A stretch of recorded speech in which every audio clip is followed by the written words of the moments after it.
Bird watchers in the Dutch town of Purmerend are scratching their heads for more reason than one over the mysterious behavior of an eagle owl.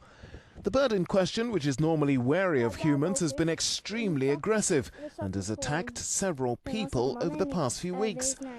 This young girl recalls seeing it and being very scared.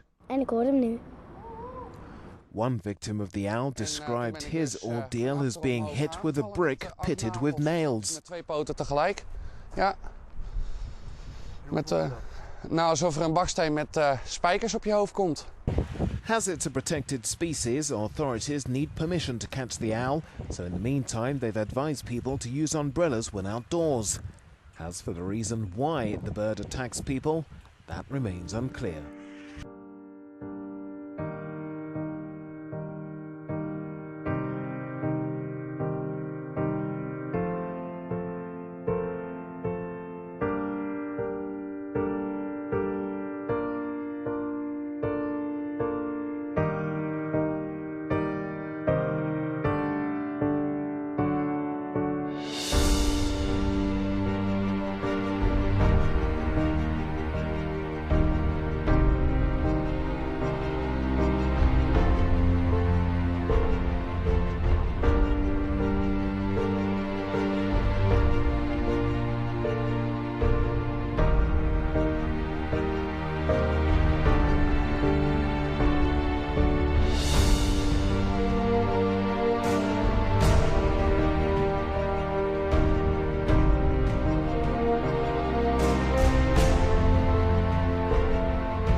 Tonight, the State Department confirming that 24-year-old victim, an American tourist killed while on safari in South Africa, attacked by a lion as she sat inside her car. ABC's Matt Gutman tonight. Tonight, rangers at the Lion Park Safari investigating what went wrong when a lion mauled an American tourist, killing her.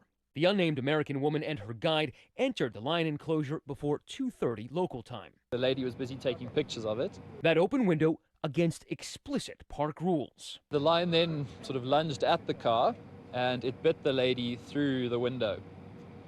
Our staff immediately rushed over to chase the lion away, and the gentleman that was driving, he sustained some injuries to his arms trying to get the lion out as well. Hundreds of thousands visit South Africa's safaris every year, and Lion Park is one of the most popular, even hosting celebrities, advertising super up-close animal views guaranteed. But sometimes the resident lions get a little too close, like this one. I know. You're supposed to lock the door. Somehow opening the door of a family's car. Another growling at kids. Tonight, rangers telling ABC News they won't kill the attacking lion, but will move it to an enclosure away from the public.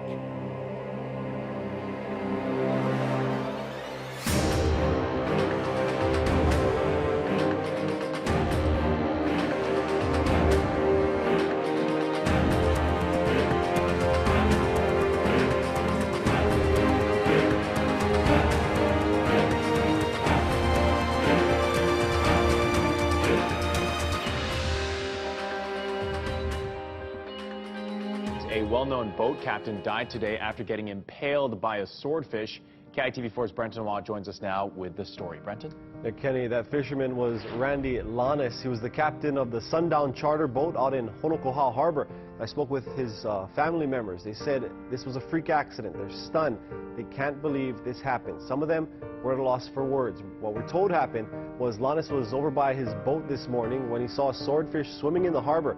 That's when he ran for his spear gun and mask, jumped in the water and speared the fish. But the line got caught up in a buoy, causing the fish to swim back towards him.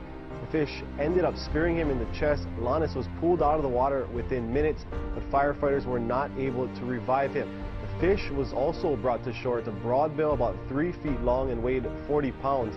Lanis was pronounced dead at the Kona Community Hospital a short time later. His family members told us more than 200 people showed up at the hospital to see him. They said he was very well respected. Some called him the Bull of the harbor. If you can see down at the bottom, right here, there's a little bit of hive right here.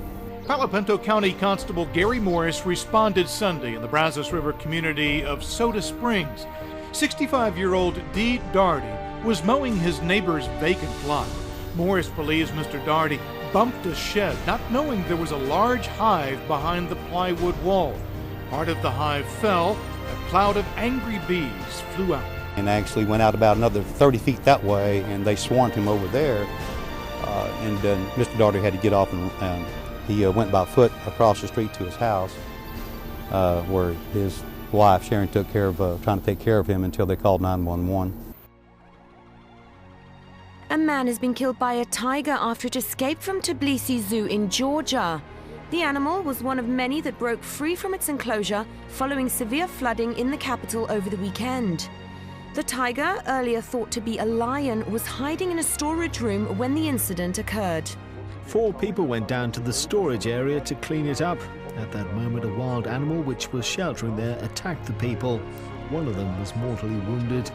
Though officials had wanted to sedate the animal earlier, it was captured and killed in the city centre following the attack. I was there. When I went over there, police officers were there. They were called in and the operation had already started. I heard a gunshot.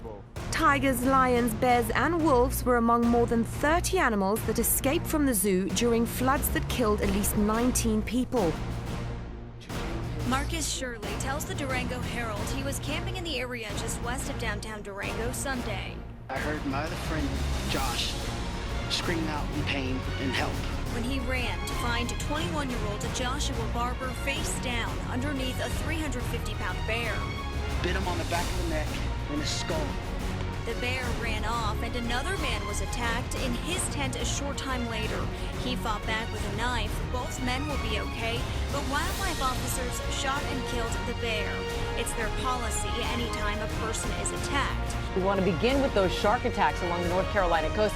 People being warned to stay out of the water this morning. Shark experts say this is so incredibly rare. A series of attacks like this has not happened in the U.S. in decades. ABC's Matt Gutman is in Oak Island, North Carolina with the very latest this morning. Good morning, Matt. Hey, good morning, Amy. That's right. This is almost like lightning striking twice in the same place, and there's something terrifying happening here. The fact that these attacks happened in nearly the exact same location and nearly the exact same time and almost happened the exact same way someone's limb was nearly taken off is leading experts to think that maybe this is the same shark that is prowling those waters. It is getting close to that time when you usually see a massive invasion of box jellyfish. Recently, about 1,000 invaded Oahu shoreline from Hokai to Hanauma Bay. Now, the monthly influx is due later this week, but are we doing enough to prevent and to treat those painful stings? KITV4's Catherine Cruz talks to one woman who says no. Hanauma Bay draws thousands of people every day. Hammer swims there several times a week. She recalls being stung on her face by jellyfish last month, which she says stayed swollen for days. My main concern is all these poor visitors are getting stung, and especially children, and they just don't have any idea what's hit them. When it hits, a box jellyfish is so incredibly painful. It was all I could do to swim in. UH researcher Angel Yanagihara is a jellyfish expert who believes more can be done to protect beachgoers. She says the sheer number of visitors and the unique features of the bay warrant more focus. The sting hazard there is magnified.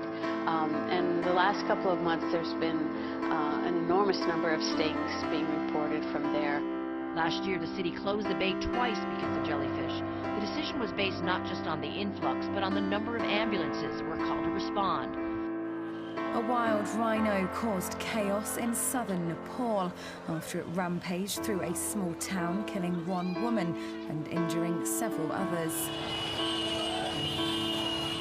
The animal was captured on video running through the streets of Hetewada on Monday morning. It is said to have escaped the nearby Chitwan National Park, a World Heritage Site known for its population of one-horned rhinos. Despite efforts from forest guards to corner the rhino, the wild animal reached the main hub of the city. After attacking several people, it then made its way into the bushes.